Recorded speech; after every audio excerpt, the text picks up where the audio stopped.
श्रीहरये नमः श्रीहरये नमः श्रीहरये नमः। गोपिका जीवनस्मरणं गोविन्द गोविन्द। नमः पार्वतीपतये हर हर महादेव। जानकीकान्तस्मरणं जय जय राम राम। सद्गुरुस्वामिनः जय। जगद्गुरुशङ्कराचार्य स्वामिनः जय। रामकृष्णपरमहंसमूर्ति की जय। बोल पुण्डलीकवरदा हरे विठ्ठल। जय वीराञ्जनेय स्वामिनः जय। शुक्लाम्बरधरं विष्णुं शशिवर्णं चतुर्भुजं प्रसन्नवदनं ध्यायेत् सर्वविघ्नोपशान्तये। वागीशाद्याः सुमनसः सर्वार्थानामुपक्रमे यन्नत्वा कृतकृत्या स्युः तन्नमामि गजाननम्। दोर्भिर्युक्ता चतुर्भिस्फटिकमणिमयीमक्षमालां दधाना हस्तेनैकेन पद्मं सितमपि च शुकं पुस्तकं चापरेण। भासा कुन्देन्दुशङ्खस्फटिकमणिनिभा भासमाना समाना सा मे वाग्देवतेयं। निवसतु वदने सर्वदा सुप्रसन्ना। कल्याणं दधतं कटाक्षवलतो भक्ताय हत्वा रिपून्। कल्याणाचलकार्मुकस्य तनुजं कारुण्यपाथो निधिं। कल्याणाकृतिमव्ययं गिरिसुता प्रेमास्पदं पावनं। कल्याणाय भजेनुजं गणपतेः श्रीदेवसेनापतिम्। पाणिग्रहे पर्वतराजपुत्र्याः पादाम्बुजं पाणिसरोरुहाभ्याम् अस्मानमारोपयतः स्मरारेः मन्दस्मितं मङ्गलमातनोतु। सिन्दूरारुणविग्रहां त्रिनयनां माणिक्यमौलिस्फुरत्तारानायकशेखरां स्मितमुखीमापीनवक्षोरुहां। पाणिभ्यामलिपूर्णरत्नचषकं रक्तोत्पलं बिभ्रतीं सौम्यां रत्नघटस्थरक्तचरणां ध्यायेत्परामम्बिकाम्। கம்பக்கரிக்கும் சிலந்திக்கும் நல்கிய கண்ணுதலோன் நும்பர்க்கு நாதர்க்கு ஒளிவிளக்கு ஏற்றற்கு உடல் இளனாய் கும்பத்தைலம் விற்றும் செக்குழன்றும் கொல்கூலினியால் நம்பர்க்கு எரித்த கலி ஒன்றி மாநகர் சக்கிரியே பெற்றம் உயர்த்தோன் விரையாக்கலி விழைத்தோர் தமது சுற்றம் அறுக்கும் தொழில் திருநாட்டியத்தான் கொடிக்கோன் குற்றம் அறுக்கும் நம் கோட்புலி நாவல் குறிசில் அருள் பெற்ற அருட்கடல் என்று உலகேத்தும் பெருந்தகையே. புத்திர்பலம் யசோதைர்யம் நிர்பயத்வமரோகதா அஜாட்யம் வாக்படுத்வஞ்ச ஹனுமத் ஸ்மரணாத் பவேத். கோவிந்தநாம சங்கீர்த்தனம் கோவிந்தா கோவிந்தா. நமः பார்வதீபதயே ஹர ஹர மகாதேவா.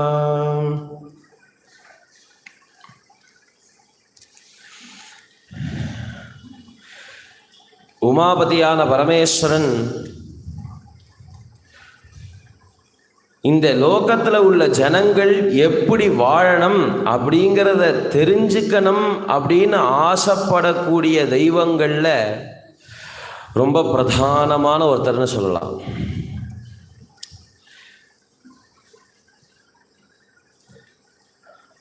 மகாவிஷ்ணு பார்த்தோம் அப்படின்னு சொன்னாக்க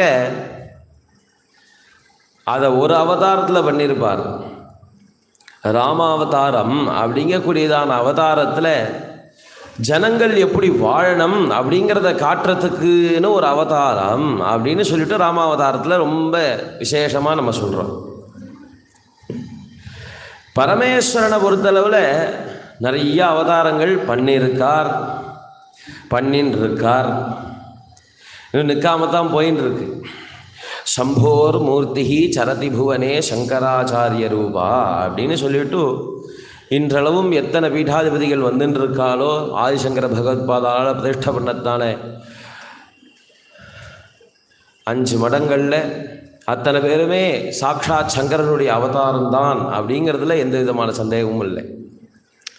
அப்போ பரமேஸ்வரன் அவதாரம் பண்ணின்னு இருக்கார் அப்படிங்கிறது நமக்கு தெரியறது. இதுக்கு முன்னாடி நிறையா பண்ணியிருக்கார். அப்படி பல அவதாரங்கள் பண்ணதில் சுந்தரருடைய அவதாரமும் ஒன்று. சுந்தரனாக கைலாசத்தில் பிறந்து அந்த சுந்தரன் இன்னொரு ஜென்மா எடுக்கிறதாக கீழே வந்து பிறக்கிறார் அப்படிங்கிறத பார்க்குறோம். அப்போது அடியார்களுக்கு தான் எப்படி வாழணும் அப்படிங்கிறத காட்டுறது பரமேஸ்வரன். அதுக்கு என்ன பண்ணுறார், அதுக்கு என்ன வழி வச்சிருக்காருன்னு சொன்னால், அவருடைய அடியார்களை உலகறிய செய்கிறதன் மூலியமாக அந்த உலகம் இதை தெரிஞ்சின்றா போதுமானது, எப்படி வாழணுங்கிறத தெரிஞ்சின்றுவா அப்படின்னு சொல்லிட்டு தனித்தனியே ஒரு அவதாரம் அப்படின்னு இல்லாமல் எந்த அடியார்கள் தொண்டு செஞ்சுட்டு எப்படி வாழணுமோ அப்படி வாழ்ந்துட்டு இருக்காலோ அந்த அடியார்களை உலகத்துக்கு தெரியும்படி பண்ணிவிடுவார். அதன் மூலமாக மீதி மக்கள் எத்தனை பேருக்கும் எப்படி வாழணும் அப்படிங்கிறது தெரிஞ்சிடும். அப்படிங்கிறது பரமேஸ்வரனுடைய ஒரு வழிமுறை. லோகத்துக்கு வழிகாட்டுறதுல அவருக்குன்னு தனி வழி. அப்படி வந்தது தான் 63 நாயன்மார்களுடைய சரித்திரம் அப்படிங்கக்கூடியது. ஒவ்வொருத்தரும் நம்ம கவனித்து பார்த்தோம் அப்படின்னு சொன்னாக்க அவா வாட்டில் அவா வாழ்க்கையை வாழ்ந்திருப்பா. தனியாக சிவபக்திக்கு அப்படின்னு சொல்லிவிட்டு அவள் வாழ்க்கை வாழத்தினுடைய ஒரு வழிமுறையில் எதுவுமே வித்தியாசமே இருக்காது. ஆனால் ஒன்று எக்ஸ்ட்ராவாக அவள் ஒன்று இதை செய்யணும் அப்படின்னு வச்சுட்டு இருப்பாள். நான் இந்த வாழ்க்கை முறை என்னோடது இப்படி தான், எனக்குன்னு எடுத்த தர்மம் இது தான், நான் அந்த தர்மத்தை பண்ணிட்டு இருப்பேன், என்னுடைய வாழ்க்கையும் இப்படி தான் போகும். ஆனால் இந்த வாழ்க்கையை இப்படியே நான் முடிச்சுக்காம நான் தினம் ஒரு விஷயம் செய்வேன் அப்படின்னு சொல்லிட்டு ஒரு சங்கல்பம். அந்த சங்கல்பம் தான் நமக்கு முக்கியம். லோகத்தில் செய்யணும்னு நினைக்கிற விஷயம் நிறையா. நம்ம நினைச்ச விஷயத்தை எல்லாத்தையும் வாஸ்தவமாக செஞ்சிருந்தோம் அப்படின்னு சொன்னால் இன்னைக்கு லோகம் எங்கேயோ இருக்கணும், இந்தியா எப்போ வல்லரசாக ஆயிருக்கணும். ஆனால் நினச்சதை நாம் செய்யறது இல்லைங்கிறது காலமே நாம் எழுந்துக்கிற மணி டயத்துலேருந்தே தெரியறது. நாம் நினச்சது ஒன்றா இருக்குது, எழுந்துக்கிறது ஒன்றா இருக்குது. அது அலாரம் அடித்ததுக்கப்புறம் ஒரு 5 நிமிஷம் அதுலேயே வேறு இப்போ கொடுத்துட்டான் ஸ்னூஸ் ஆப்ஷன் சொல்லிவிட்டு, அதுக்கு 5 நிமிஷம் கழிச்சு அடிக்கணுமா 10 நிமிஷம் கழிச்சு அடிக்கணுமான்னு அதுலேயே செட் பண்ணி வச்சுடுறது. அது அலாரம் அடிச்சதுன்னு சொன்னால் அது ஆஃப் பண்ணுறதுக்கு தான் அலாரமே வைக்கிறான். அப்போது நாம் எழுந்துகிறதுலேருந்து ஆரம்பித்து ராத்திரி படுத்துகிற பரியந்தம் நமக்கு ஸ்ரௌதத்திலையும் ஸ்மார்த்தத்திலையும் சொல்லப்பட்டதான பலவித விஷயங்களை செய்யணுங்கிற எண்ணம் இருந்த போதிலும் கூட அதற்கான சங்கல்பம் நம்மள்கிட்ட இல்லை. நான் இதை செஞ்சே தீருவேன் அப்படிங்கக்கூடியதான ஒரு ஆர்ஜவமான ஒரு சங்கல்பம். இதுக்கு எதிராக எது வந்தாலும் நான் இதை கைவிட மாட்டேன். அந்த மாதிரி ஒரு சங்கல்பமாவது நம்மள்கிட்ட இருக்கணும் அப்படிங்கிறத காட்டுறது தான் நாயன்மார்களுடைய சரித்திரம். அவளுடைய வாழ்க்கை முறையில் எந்த வித்தியாசமும் இருக்காது. மீன் விற்றவர் மீன் வித்துன்னு இருப்பார், துணி துவைச்சு ஒன்றா வேலை பார்த்துருந்தவர் ஒன்றா வேலை பார்த்துட்டு இருப்பார், சந்தனம் அரைச்சி சுவாமிக்கு கொடுத்துருந்தவர் சந்தனம் அரைச்சி சுவாமி கொடுத்துட்டு இருப்பார், மந்திரியாக இருந்தவர் மந்திரியாக இருப்பார், செக்கில் எண்ணாற்றவர் எண்ணாட்டின்னு இருப்பார், ராஜாவுக்கு சேனாதிபதியாக இருக்கிறவர் அந்த வேலையை பார்த்துட்டு இருப்பார். அவளுடைய வாழ்க்கையில் எந்த ஒரு மாற்றமும் இருக்காது. அவள் சிவபக்தி பண்ணுறதுக்கு முன்னாடியும் சிவபக்தி பண்ணுறதுக்கு பின்னாடியும் என்ன ஒரு விஷயம் மாறித்துன்னு சொன்னால் ஒரே ஒரு சங்கல்பம், இதை நான் நித்தம் பண்ணுவேன் அப்படிங்கக்கூடியதான அந்த சங்கல்ப மாத்திரத்தில் அவள் அதை விடாமல் பண்ணணுங்கிற கோட்பாடில் நின்னத்துனால பரமேஸ்வரன் நேராக வந்தார் அப்படிங்கிறத நமக்கு பெருமாள் காட்டுறார். நமக்கு அப்போ பரமேஸ்வரன் நம்ம மகாவிஷ்ணுவை பார்த்தோம் அப்படின்னு சொன்னாக்க கர்தம பிரஜாபதியும் தேவஹூதியும் வாழ்ந்துருக்கா அப்படின்னு சொல்லும்போது அந்த தேவஹூதியானவர் கர்தம பிரஜாபதிக்கு எப்படி சுசுரூஷ பண்ணிட்டு இருக்கான்னு பாகவதத்தில் ஒரு உபமானம் சொல்றார். பவானீவ பவம் யதா. பவானின்னு சொல்லக்கூடியதான பார்வதி தேவி எப்படி பரமேஸ்வரனை உபாசனை பண்ணிட்டு இருந்தாலோ அந்த மாதிரி பண்ணிட்டு இருந்தா. ஏன் மகாலட்சுமி மகாவிஷ்ணு எப்படி உபாசனை பண்ணியிருந்தாலோ அந்த மாதிரி பண்ணிட்டு இருந்தான்னு சொல்ல வேண்டியது தானே. இன்னும் வாஸ்தவமாக சொல்ல போனால் அதுதான் கரெக்டாக சாமியமாகவும் இருக்கும். ஏன்னா பரமேஸ்வரன் மாதுருபாகனா ஆயிட்டார். அதனால தனியாக அம்பாள் இருந்து உபச்சாரம் பண்ணுறதுங்கிறதுக்கே ரொம்ப கம்மியான டைம் தான் அமைஞ்சு போச்சு. மற்ற நேரத்துலலாம் பரமேஸ்வரனோடையே இருக்கா. ஆனால் மகாலட்சுமி ஸ்வரூபம் நம்ம பார்த்தோம் அப்படின்னு சொன்னால் அவர் பார்க்கடலில் படுத்துட்டு இருப்பார், எப்போதும் பாதசேவை பண்ணிட்டு இருக்கான்னு நம்ம பார்க்குறோம்.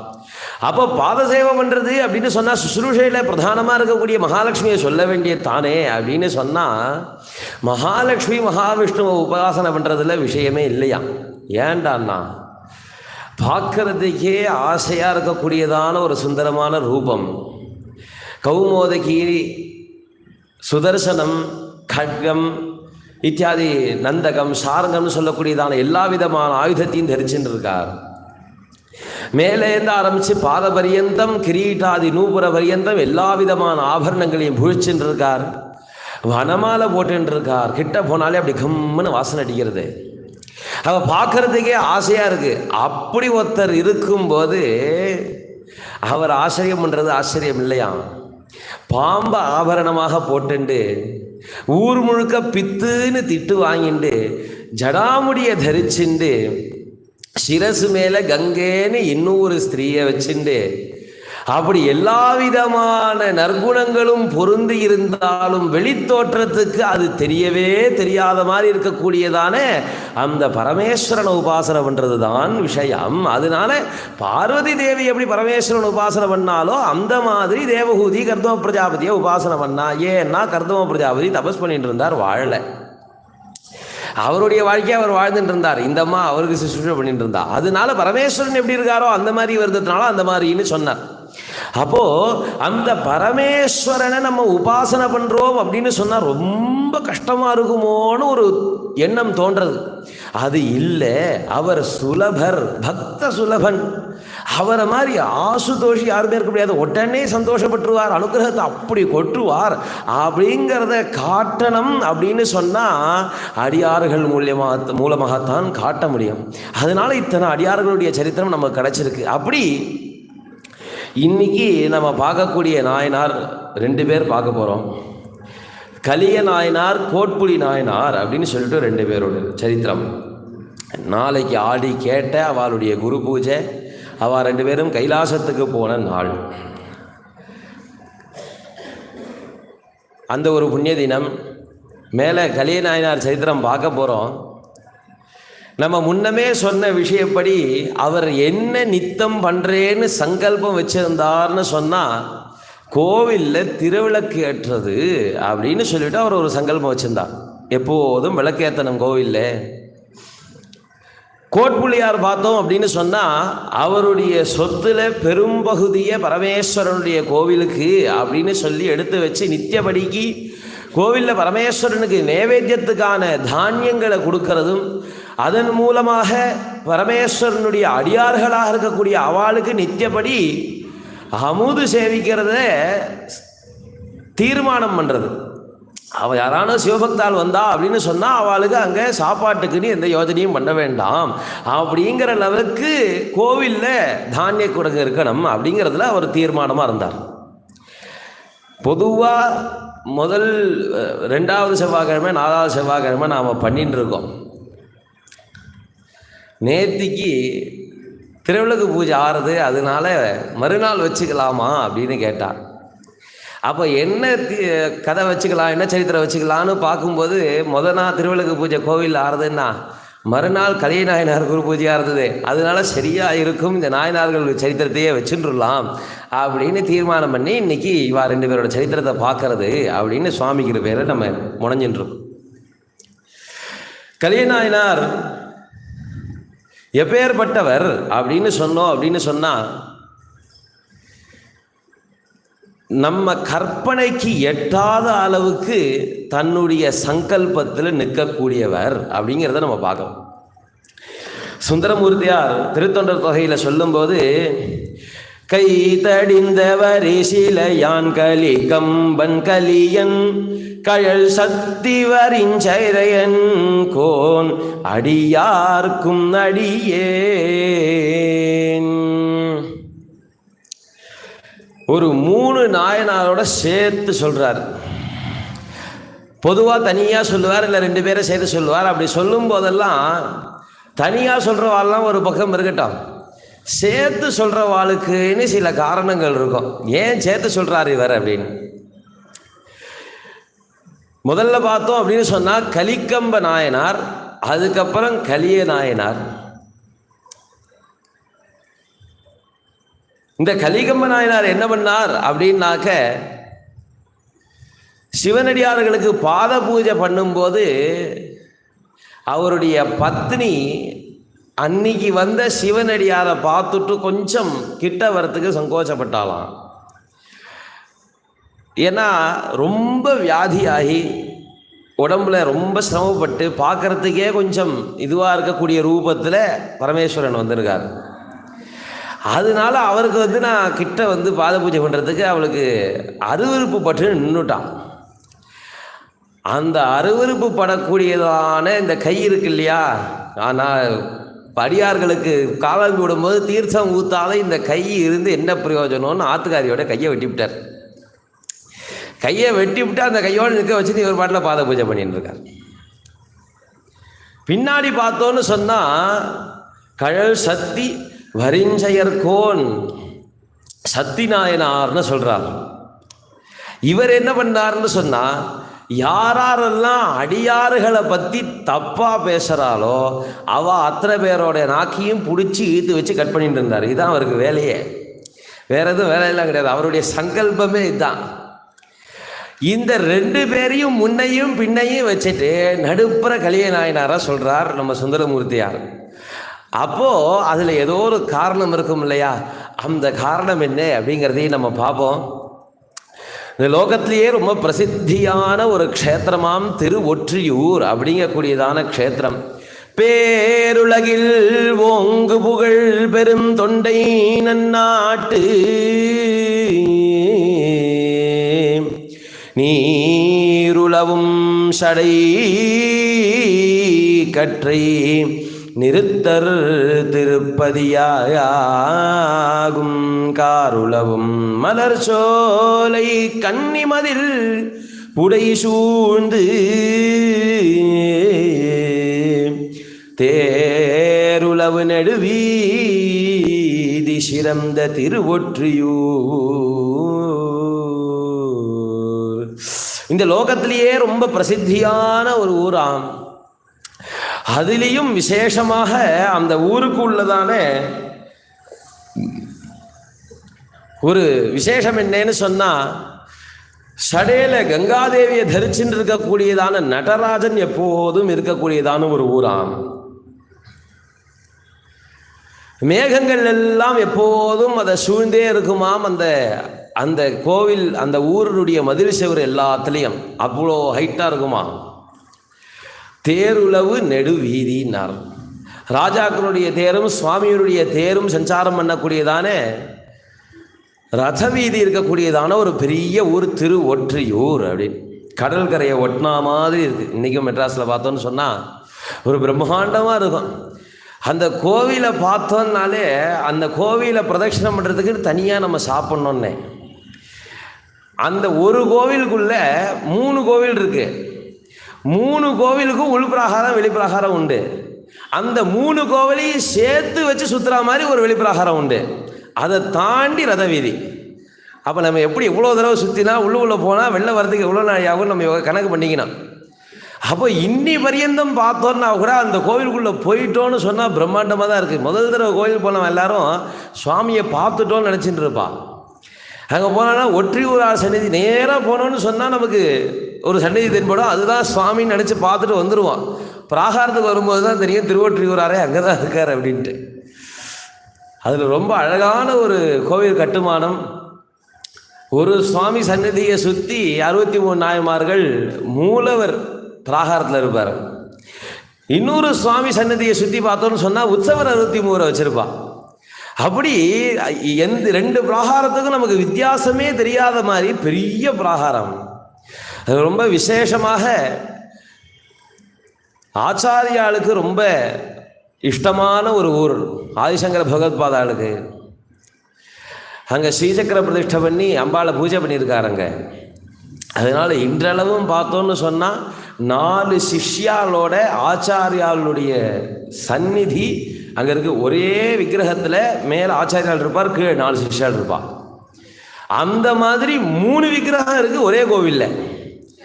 3 சந்நிதிலையும் பின்னாடி பார்த்தோன்னு சொன்னால் நீங்கள் சந்நிதியிலே ஒரே சந்நிதியில் சுவாமி இந்த பக்கம் இருப்பார், அந்த பக்கம் ஒரு ஆச்சாரியால், இந்த பக்கம் ஒரு ஆச்சாரியால், ஒரே மாதிரி விக்கிரகம். அப்புறம் பிராகாரத்தில் ஒரு ஆச்சாரியால் பிரதானமாக நித்திய பூஜையில் இருக்கக்கூடியதான ஆச்சாரியர். அப்போது அந்த தேருளவு நெடுவீதின்னு சொல்கிறோன்னு சொன்னால் அந்த வீதி மட்டும் பெருசாக இல்லை, உள்ளுக்குள்ளே இருக்கிற வீதியெல்லாம் அவ்வளோ பெருசாக இருக்கிறதுனால வெளியே இருக்கக்கூடிய வீதி அவ்வளோ பெருசாக இருக்குது. அதனால அது பெரிய வீதின்றார், நெடுவீதி. அந்த திருவொற்றியூரில் வீடெல்லாம் எப்படி இருக்கு, மாளிகைலாம் எப்படி இருக்கு அப்படின்னு பார்த்தோம்னு சொன்னா, பீடுகளும் பெருந்தெருவும் புத்தருடன் பீலியமன் வேடம் உடையவர் பொருள் போல் ஆகாச வெளிமறைக்கும் நாடு கொடி மணி நெடுமாளிகை நிறைகள் அலைகமுகின் காடனைய கடல் படப்பை என விளங்கும் கவின் காட்டும். இந்த புத்தர்களும் சமணர்களும் பார்த்தோம் அப்படின்னு சொன்னாக்க ஆகாசமே இல்லைன்னு சொல்லிட்டா அவர் வாதம் பண்ணுவா. ஆகாசத்துக்கு நின்றுட்டே ஆகாசமே கிடையாது, இடைவெளியில் ஒன்று கிடையவே கிடையாதுன்னு அவள்கிட்ட ஒரு பெரிய வாதம். இந்த பொதுவாகவே இந்த சைவ சித்தாந்தத்தில் இருக்கக்கூடிய பெரியவாளுக்கெல்லாம் பார்த்தோன்னு சொன்னால், இந்த பௌத்தாளி சமணாளி வம்பிழுக்காமல் மேலே போனாலே அவளுக்கு தூக்கம் வராது. ஏன்னா அப்போ ரொம்ப பிரபலமாக இருந்ததான ஒரு 2 மதங்கள், பரமேஸ்வரனையும் மகாவிஷ்ணுவையும் இல்லைன்னு சொல்லக்கூடிய மதங்கள். அவள் பாட்டில் இருந்துட்டு இருந்தால் ஒன்றும் தப்பு கிடையாது, இவளுக்கு ஒன்றும் கோபமே இருந்திருக்காது. நான் இல்லைன்னு சொல்கிறதுனால இவளுக்கெல்லாம் கோபம். அதனால் இவர் என்ன சொல்கிறார், எப்படி பௌத்தர்களும் சமணர்களும் ஆகாசம் இல்லை அப்படின்னு சொல்லி வாதாடுவாளோ பொய்யாக, அதை உண்மையாக்கும்படியாக இருந்துருத்து இந்த திருவொற்றியூர்னார். என்னடான்னா அந்த ஊரில் இருக்கிற மாளிகை எல்லாம் ரொம்ப வசந்திருக்கான், அதுக்கு மேலே கொடியை வேற கட்டி விட்டுருக்காளாம். அந்த மாளிகையினுடைய வசனத்திலையும் அந்த கொடியினுடைய அசைவிலையும் ஆகாசம் அந்த ஊர்லேருந்து தெரியவே இல்லையா. அதனால் இந்த பௌத்தர்களும் சமணர்களும் சொல்கிறது உண்மை பண்ணுற மாதிரி இருந்தது அந்த ஊருங்கிறார். அப்படி ஆகாசம் தெரியாத அளவுக்கு பெரிய மாளிகைகள்லாம் கொண்ட ஊர். எயிலனையும் முகில் முழக்கும் எரிதிரை வேலையின் முழக்கும் பயில் தரு வல்லிய முழக்கும் உரை தெரியா பதியதனுள் வெயிலளிபன் மணி முதலாம் விழுப்பொருள் ஆவன விளக்கும் தைலவினை தொழில் மரபில் சக்கரப்பாடி தெருவு. அந்த ஒசரமாக இருக்கக்கூடியதான அந்த மதில்களில் மேகம் அப்படி மோதுமா. அப்படி மோதும்போது ஒரு சத்தம் ஏற்படுமா.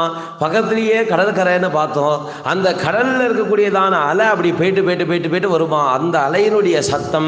அதுக்கப்புறம் எல்லாரும் நிறையா வாத்தியங்கள் கற்றுட்டே இருப்பாளாம் அந்த ஊரில். அப்படி சுற்றி வர நின்று கோவிலில் சுற்றி நின்றுட்டு வாத்தியம் வாசிச்சுட்டே இருப்பாளாம். இப்படி பலவிதமான சத்தங்கள் ஒரு சேர கேட்கும்போது இது இன்ன சத்தம்னு பிரித்து பார்க்க முடியாத அளவுக்கு பெரிய சத்தம் எப்போதும் கேட்டு இருக்கக்கூடியதான அந்த ஊரில் சக்கரப்பாடி தெரு அப்படின்னு ஒரு தெரு உண்டாம்.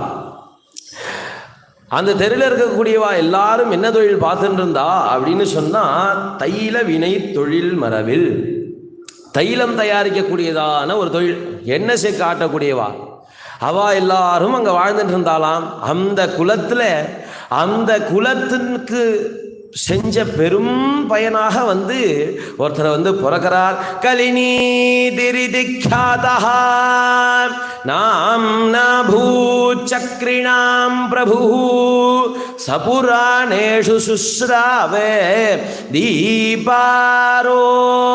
வைபவம். அந்த குலத்தினுடைய தவத்தின் பயனாக அங்கே பிறக்கிறார் நாயனார். கலிநீதி அப்படின்னு பேர் வைக்கிறார் அவளுக்கு. நம்ம கலியார்னு சொல்கிறோம், கலிய நாயனார் அப்படின்னு.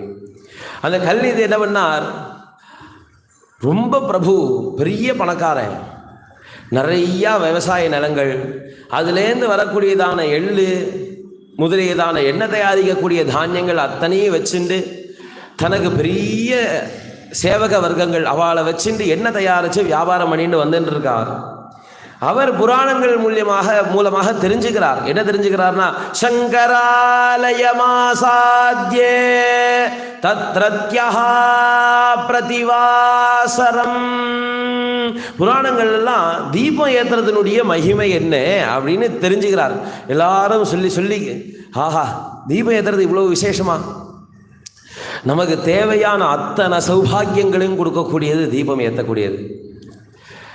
பிரதானமாக அக்னிர்வை கிரகபதிஹி அப்படின்னு சொல்கிறது. வீட்டுக்கு தலைவன் யார் அப்படின்னு சொன்னால் அக்னி பகவான் தான். கண்டிப்பாக ஒரு வீடுன்னு சொன்னாக்கா அக்னி உபாசனை நிச்சயமாக தேவை. அதுவும் ஒரு மனுஷன்னு சொன்னாக்கா அவசியம் தேவை. பிரம்மச்சாரியாக இருந்தால் சமிதாதானமோ, கிரகஸ்தனாக இருந்தால் உபாசனமோ, அக்னிஹோத்திரம் எடுத்துட்டதுக்கப்புறம் அக்னிஹோத்திரமோ ஏதோ ஒன்று அக்னி உபாசனை நிச்சயமாக தேவை. அதனால தான் பார்த்தோன்னு சொன்னால் பஞ்சாயத்தனம்னு ஏற்பட்டிருக்கு நம்ம சம்பிரதாய பூஜை. 5 தெய்வம், சூரியன், பிள்ளையார், அம்பாள், மகாவிஷ்ணு, பரமேஸ்வரன் அப்படின்னு சொல்லக்கூடியதான இந்த 5 பேர்.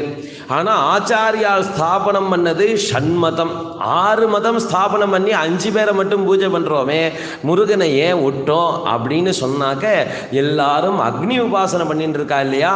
அதனால சுவாமி சிவன் பரமேஸ்வரனுடைய நேத்ராக்னியிலேருந்து வந்தவர் குமாரன். அதனால தேஜோமய ரூபனவன்.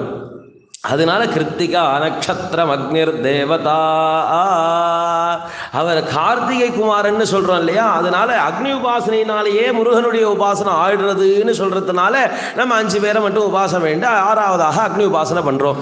அப்போது ஒரு மனுஷன்னு சொன்னாக்க ஒருத்தன் பிரம்மச்சாரியாக இருந்தால் சமிதானம் பண்ண போகிறான், உபாசனை பண்ணால் அக்னிஹோத்திரம் பண்ண போகிறான்.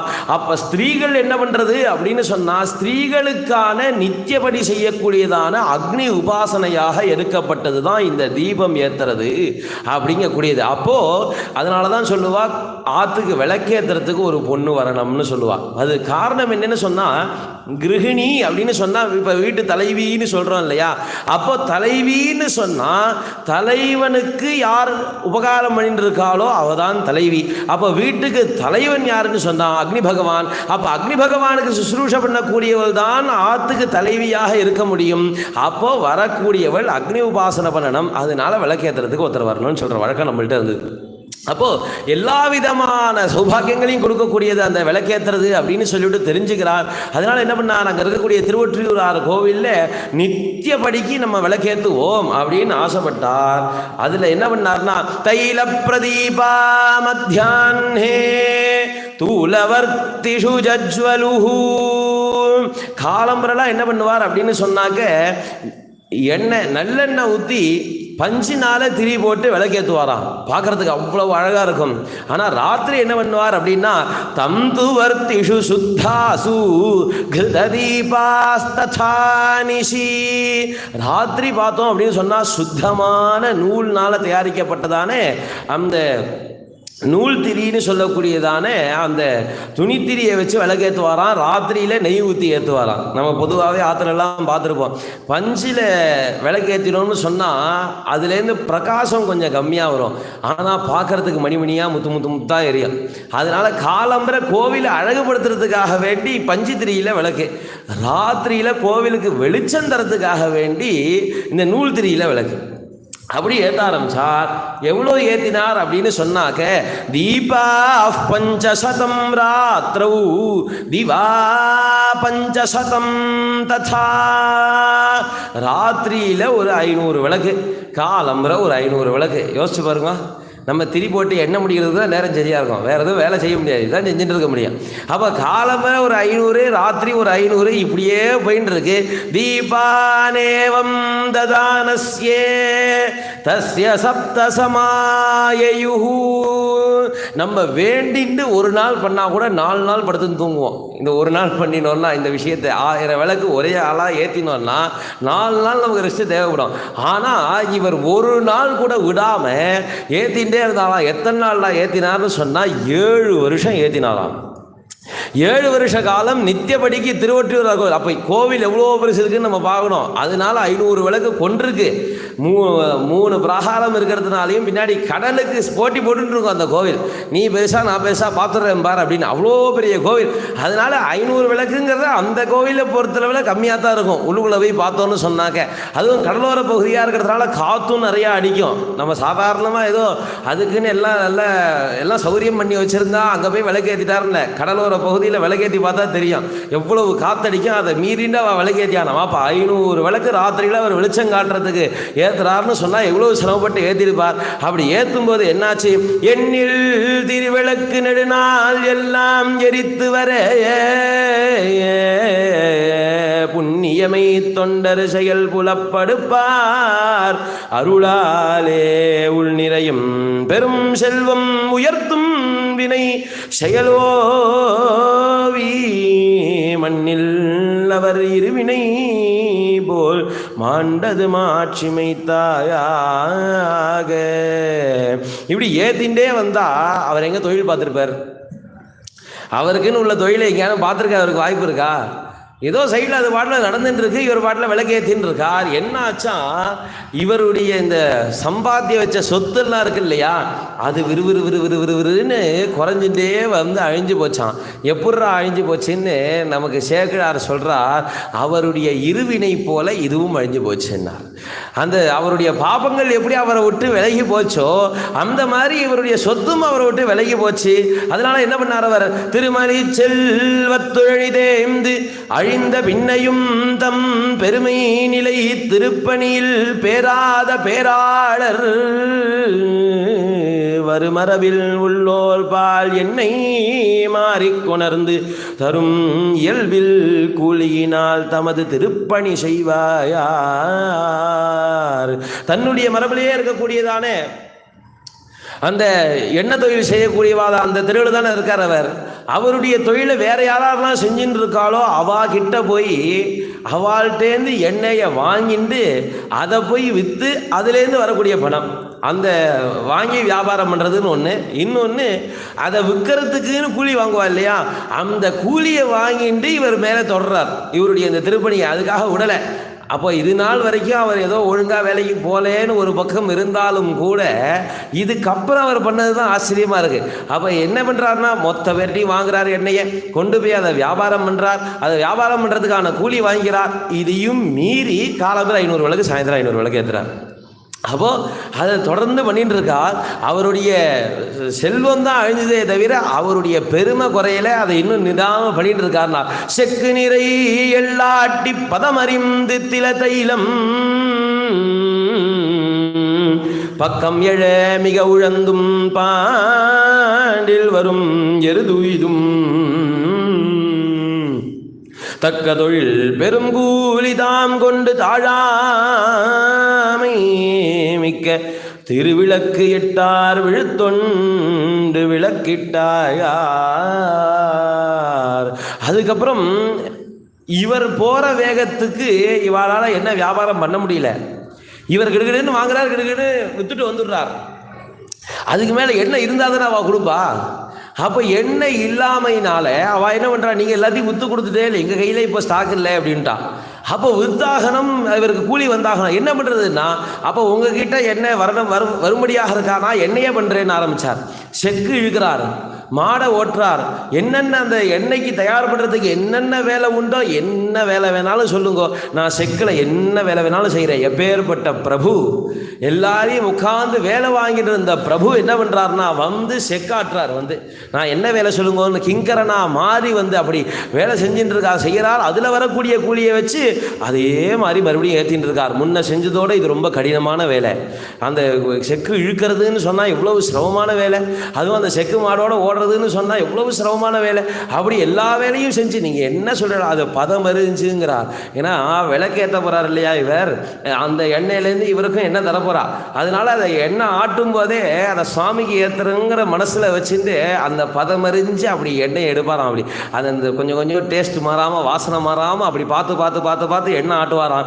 அப்படி ஓடிண்டே இருந்தது. அதையும் மீறி அவருக்கு ஆத்துக்கு செல்வம் பொத்தாம இருந்தது. அதனால என்ன பண்ணாராம், மிதம் பஜஸ்ஸ பூத்வாபி விக்ரீய கிருஹமாத்மனஹ.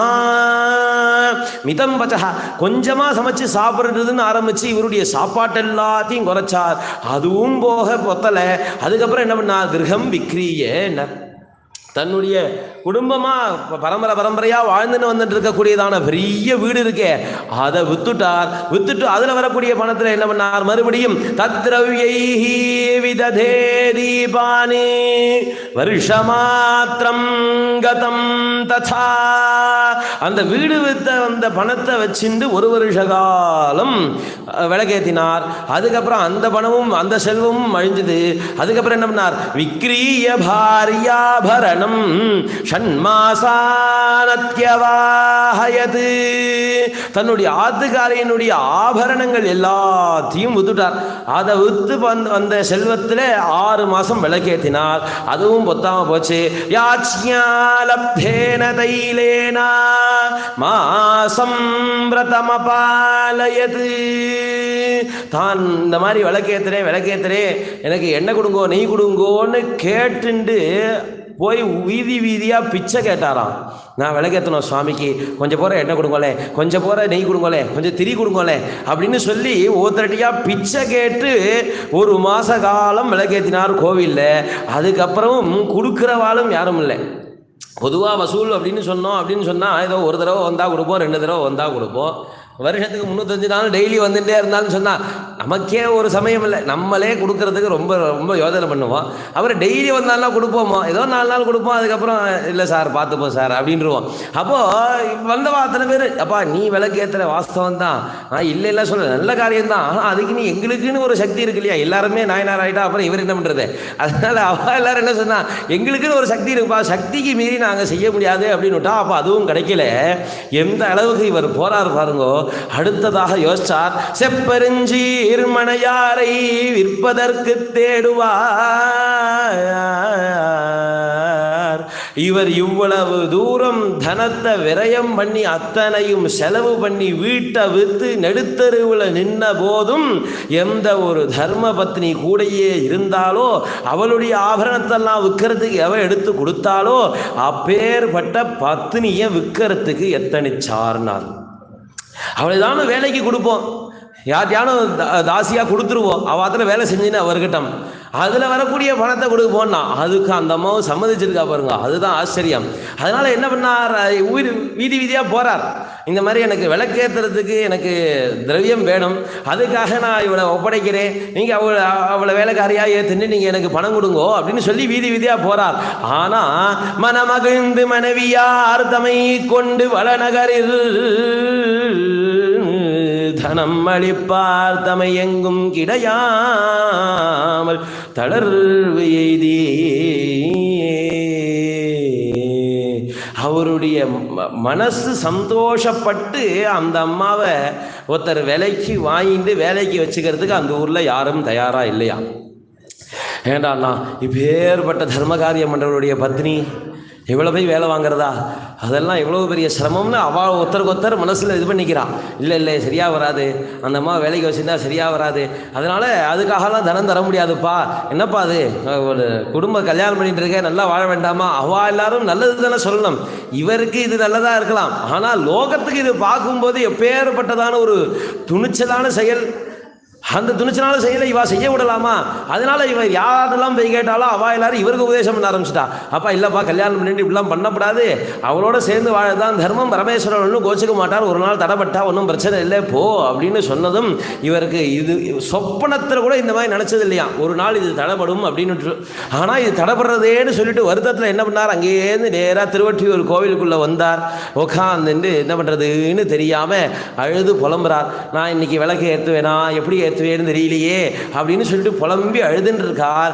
அப்போ என்ன பண்ணார் சுவாமி, முன்னாடியே சொன்னார் இல்லையா, திருவருளால் அவருக்கு செல்வம் போச்சுன்னு. ஏன்னா ஒரு நல்ல பிஸ்னஸ்மேன் அப்படின்னு சொன்னோம் அப்படின்னு சொன்னால், எவன் ஒருத்தன் வேலையே செய்யாமல் இருக்கானோ, வேலையே செய்யாமல் இருக்கிறதுக்கு தயார் பண்ணி வச்சுட்டானோ தன்னுடைய பிஸ்னஸை, அவன் தான் உண்மையான பிஸ்னஸ்மேனுங்கிறான். இவன் போனாதான் வேலை நடக்கும்னு இருந்தது. நான் பிஸ்னஸ்மேன் இல்லை, அவன் இனிமேல் தான் பிஸ்னஸ்மேனாக ஆகிறதுக்கு முயற்சி பண்ணிட்டு இருக்கான். அவன் பாஸே கிடையாது, அவன் இன்னும் வேலை செஞ்சுட்டு இருக்கான்.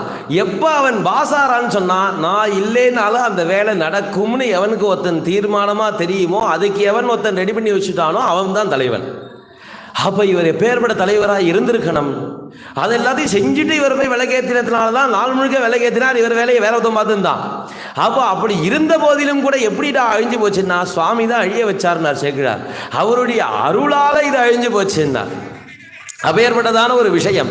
அதனால என்ன பண்ணார் சுவாமி, இதுதான் சரியான சந்தர்ப்பம், இன்னைக்கு தடைப்பட போறது இல்லையா விளக்கேற்றக்கூடியது, இப்ப போவோம் அப்படின்னு சொல்லிட்டு ததா கஷ்டித் கலோ பூத்வா ஹரஹா பப்ரச்சரோதனே நிமித்தம் விரதபங்கம் சஹா தத்ரோக்த்வா காரணம் புனஹ.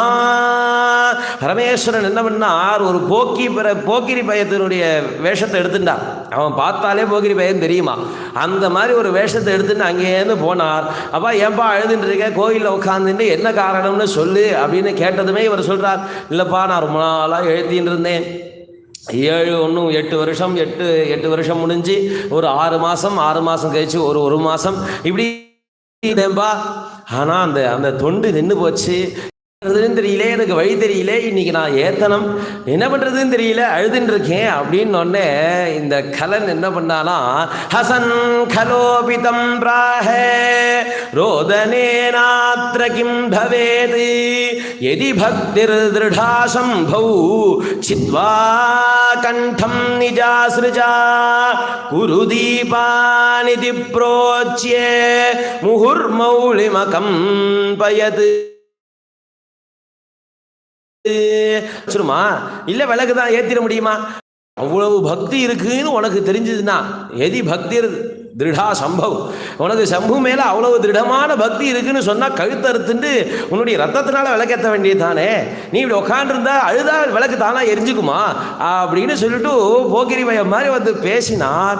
இவர் அதை உண்மையா நினைச்சுட்டார். ஆமா இல்ல, இப்படி கூட ஒரு வழி இருக்குல்ல அப்படின்னு சொன்னார். உடனே என்ன பண்ணார், திருவிளக்கு திரியிட்டு அங்கு அகல் பரப்பி செயல் நிரம்ப ஒரு வியைக்கு ஈடா உடல் உதிரம் கொடு நிறக்க கருவினால் மிடறிய அக்கையை கண் முதலார் பெருகு திருக்கருணையுடன் நேர்வந்து பிடித்தருளி.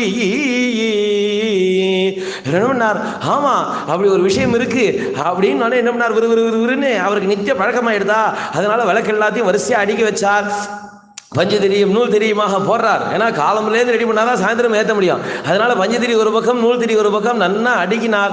அடுக்கி முடிச்சுட்டு மேலே எண்ணெய் ஊத்தனம் அப்படிங்கிற சந்தர்ப்பத்தில் அருவாலை உருவிகின்றார். நேராக விளக்குக்கு நேராக தன்னுடைய கழுத்தை நீட்டின்னு போனார். தன்னுடைய கழுத்தை அப்படி அறுத்துண்டார். அந்த அறுத்தத்துலேருந்து அப்படி ரத்தம் அந்த விளக்கினுடைய அகல்ல கொட்டித்தோ இல்லையோ அடுத்த நிமிஷம் பக்கத்தில் இந்த போக்கிரி பயன்ற ரூபத்தில் இருந்ததான பரமேஸ்வரன் டக்குன்னு சுவாமி கங்காதரனாக ஜடாதாரியாக பஸ்மோத்வலித சர்வாங்கனாக வியாழயஜ்ஞோபவீதனாக கஜதர்மாம்பரதரனாக டக்குன்னு அவருடைய கையை பிடிச்சி என்னடா பண்ணிவிட்டேன், நான் ஏதோ விளையாட்டுக்கு சொன்னேன் நிஜமா பண்ணிவிட்டேன்னு கையை பிடிச்சி இழுக்க யாருன்னு அப்படி திரும்பி பார்த்தார். பார்த்ததுமே அங்கே யாரும் இல்லை. என்னடா நான் திருவொற்றியூரில் மேலே காட்சிதரார் சுவாமி ரிஷபாரூடனாக கௌரி சமேதனாக அம்பாளியும் அழைச்சிட்டு பிள்ளையார் முருகன் அத்தனை பேர் அழைச்சின்னு வந்து, அப்பா உனக்காக நான் என்னடா பண்ணிட்டேன், இத்தனை பன்றியே எனக்காக, உனக்கு என்னால் முடிஞ்சது என்னுடைய தரிசனம் தரிசனம் தான்ப்பா கொடுக்க முடியும், நான் உன்கிட்ட கடன் பட்டேன் அப்படின்னு சொல்லிட்டு சுவாமி என்ன பண்ணார், ஆரூட விருஷப சாக்ஷாத் சஹ கௌரியா பிரசன்னயா பிரதாய தஸ்மை சாயுஜ்யம் பக்தாயே சஸ்திரோததே. அப்படி வந்து நேரா காட்சி கொடுத்ததுக்கு அப்புறம் அந்த அறுபட்டது இல்லையா, அந்த அறுபட்ட இடம் அப்படியே பொண்ணு மாதிரி ஆயிடுதான். அந்த அறுபட்ட இடம்லாம் இல்லாமல் அப்படியே அதெல்லாம் சுகமாக மாறி அப்படியே சுவாமியை தரிசனம் பண்ணுறார். ஹரஹரா சம்போ மகாதேவா, திருச்சிற்றம்பலம் பொன்னம்பலம்னு சொல்லி கைகூப்பி நமஸ்காரம் பண்ணுறார். நமஸ்காரம் பண்ணார், வாப்பான்னு அழிச்சுன்னு போயிட்டார். இதுக்கப்புறம் நீ பூலோகத்தில் இருந்து என்ன பண்ண போற, வா கைலாசத்துக்கு வந்துடும், அங்கே வந்து விளக்கேற்றலாம் வா அப்படின்னு சொல்லிவிட்டு இங்கேருந்து அழிச்சுன்னு போய் அங்கே தைலத்துக்கெல்லாம் பஞ்சமே கிடையாது. ஏன்னா ஐஸ்வர்யம்னு செல்வத்துக்கு ஏன் பேருன்னா அது பரமேஸ்வரனை சேர்ந்ததுங்கிறதுனால அதுக்கு ஐஸ்வர்யம்னு பேர். ஈஸ்வரஸ்யேதம் ஐஸ்வர்யம். அதனால அங்கே செல்வத்துக்கு பஞ்சமே கிடையாது. வாப்பா அங்கே வந்து எண்ணெய் நிறையா தரேன், நெய் நிறையா தரேன், வந்து விளக்கேற்று, அங்கே தான் ஆள் தேவைப்படுறதுன்னு சொல்லிட்டு டக்குன்னு அழிச்சுண்டா. அந்த கலிய நாயனாருக்கு சாயுஜ்யம் கொடுத்து அழிச்சுன்னு போனார் அப்படின்னு பார்க்குறோம். இதுக்கு முன்னாடி என்ன பார்த்தோம், கலிக்கம்பர் என்ன பண்ணார்னு பார்த்தோம், தன்னுடைய மனைவியாரின் கையை வெட்டினான்னு பார்த்தோம். அப்போ தப்பு பண்றவாளை கண்டிச்சுட்டே இருப்பாளா சிவபக்தால். தனக்கு சோதனைன்னு வந்தா என்னடா பண்ணுவான்னா, தனக்கு சோதனைன்னு வந்தாலும் கழுத்தறுத்துப்பான்னார். அதுக்காக கலிக்கம்பரை சொல்லிட்டு இவரை சொன்னார். அதுக்கப்புறம் எதுக்காக சத்தியநாயனாரை சொன்னார், 3 பேரையும் சேர்த்து வச்சு சொன்னார்னு பார்த்தோம் இல்லையா. ஏன் சொன்னார்னா, இவர் நடுப்புற பண்ண ஒரு விஷயம் இருக்கு இல்லையா, அவருடைய பத்னியை விற்கிறேன்னு முற்பட்ட ஒரு விஷயம் இருக்கு இல்லையா, ஒரு கால் அது தப்பா இருக்குமோன்னு யாராலும் சந்தேகிச்சு பேசினா பின்னாடி சத்தியநாயனார் கூடயே வருவார், கவலைப்படாதீங்க உங்க நாக்க இருக்க அப்படின்னு சொல்றதுக்காக வேண்டி. ஏன்னா அதெல்லாம் அவளுக்கு சாத்தியம், அவ அந்த அளவுக்கு சத்திய நிஷ்டையில இருந்தா. நம்ம யோசிச்சு பார்க்கணும், மகாபாரதத்தில் பீஷ்மர் மௌனமா இருந்தார், துரோணர் மௌனமா இருந்தார், எல்லாரும் யுதிஷ்டாதிகள்லாம் மௌனமா இருந்தார். அது எப்படி மௌனமா இருக்கலாம்? எழுந்து போரிட வேண்டாமா, ஒரு பொம்னாட்டியை காப்பாற்ற வேண்டாமா, தாராளமா பேசலாம். ஆனால் அவளை மாதிரி நம்ம சத்திய பிரதிஜை பண்ணல, கிருஷ்ணனே பண்ணல. யார் மௌனமா இருந்தாரோ அவர் பண்ண பிரதிஜையை காப்பாற்றணும்னு சொல்லிட்டு சுவாமி தான் பண்ண பிரதிஜையை விட்டுட்டான். சுவாமியாலேயே பிரதிஜையை காப்பாற்ற முடியல, ஆனால் பீஷ்மாச்சாரியால் காப்பாற்றினார். அந்த இடத்துலையும் நம்மளும் பீஷ்மாச்சாரியாலும் ஒன்றும் இல்லைங்கிறத நம்ம புரிஞ்சுக்கணும். அவர் ஒரு வார்த்தை சொல்லிட்டாருன்னு சொன்னால் அதுக்காக எவ்வளவு தியாகம் பண்ணியிருக்கார். வாழ்க்கையில் வாழ்க்கை முழுக்க தான் கொடுத்த வாக்குக்காக அடிமையாக இருந்திருக்கார். நாம் இருப்போமா? ப்ரூஃப் இருந்தால் காட்டும்போம். நான் எழுதி கொடுத்தேனா, கையெழுத்து போட்டு கொடுத்தேன், நான் வாயால் சொன்னதுக்காக வாழ்நாள் முழுக்க அடிமையாக இருந்திருக்கார் அந்த சிம்மாசனத்துக்கு. திருதராஷ்டிரன் சொன்னதுக்கெல்லாம் ஆடி இருக்கார், துரியோதனன் சொன்னதுக்கெல்லாம் ஆடி இருக்கார். அவருக்கு இருக்கிற பலத்துக்கு திருதராஷ்டிரனையும் துரியோதனையும் நினைச்சிருந்தா ஒரே நிமிஷம் சம்மாரம் பண்ணிட்டு அவர் பாட்டில் உட்காந்து இருந்திருக்கலாம் ராஜ்யத்தில். ஆனால் பண்ணலை. அப்போ நம்மளும் அவளும் ஒன்றும் இல்லைங்கிறத தெரிஞ்சுக்கணும். அதனால அடுத்த வாழை கண்டிக்கிறது மட்டும் இல்லை, தனக்கு ஒரு சோதனை வந்தா தன்னையும் மறுத்துப்பா. ஆனா ஒரு கால் அவளை பத்தி யாரானும் தப்பா பேசினான்னு சொன்னா அவளையும் மறுப்பாங்கிறத காட்டுறதுக்காக தான் கை தடிந்தவரி சிலையான் கலி கம்பன் கலியன் கயல் சத்திவரிஞ்சயர் கொனடியார் குமடியே அப்படின்னு இவா 3 பேரையும் சேர்த்து வச்சு சுந்தரமூர்த்தியார் அருளி செய்தார். அதுக்கப்புறம் மேலே கோல்புலி நாயனாருடைய சரித்திரத்துக்குள்ள போவோம். அவர் என்ன சொல்றார், அட சூழ்ந்த வேல் நம்பி கோட்புலிக்கும் அடியேன். அந்த கோட்புலியாருக்கு நான் எப்போதும் அடியார்க்கும் அடியேனா இருந்துட்டு இருக்கேன்னு சொல்றார். இதுல பெரிய விஷயம் பார்த்தோம்னு சொன்னா, போன சரித்திரத்திலையுமே நமக்கு சரித்திரம் கிடைச்சது திருத்தொண்டர் தொகை தான் நமக்கு ஆதாரம். சுந்தரமூர்த்தியார் எழுதினது தான் ஆதாரம். அதுலேருந்து வந்தது திருத்தொண்டர் திருவந்தாதி, அதுலேருந்து வந்தது பெரிய புராணம் இல்லையா? அப்படிதான் நமக்கு சரித்திரம் கிடைக்கிறது. ஆனால் இந்த விஷயமானது இந்த தன்னுடைய பத்னியை விற்கிறதுக்கு முயற்சி பண்ணார் அப்படிங்கிற விஷயம் நமக்கு திருத்தொண்டர் தொகை கிடைக்க வாய்ப்பு இல்லை, திருத்தொண்டர் திருவந்தாதிலையும் இல்லை, சிவபக்த விலாசத்திலையும் இல்லை, பெரிய புராணத்தில் மட்டும்தான் இருக்கு. அந்த பெரிய புராணத்தில் ஏன் வந்திருக்கும் அப்படின்னா, இந்த 3 பேரையும் சேர்த்து சொன்னதுக்கான காரணம் என்னங்கிறத சேக்கிழார் தேட போய் அதுக்கான பதிலாக கிடைச்சிருக்கும்னு நமக்கு தெரியுது. அப்போ இந்த கோட்புலி என்ன பண்றாருன்னு சொன்னா, கோட்புலியாருன்னு பேர் அவருக்கு.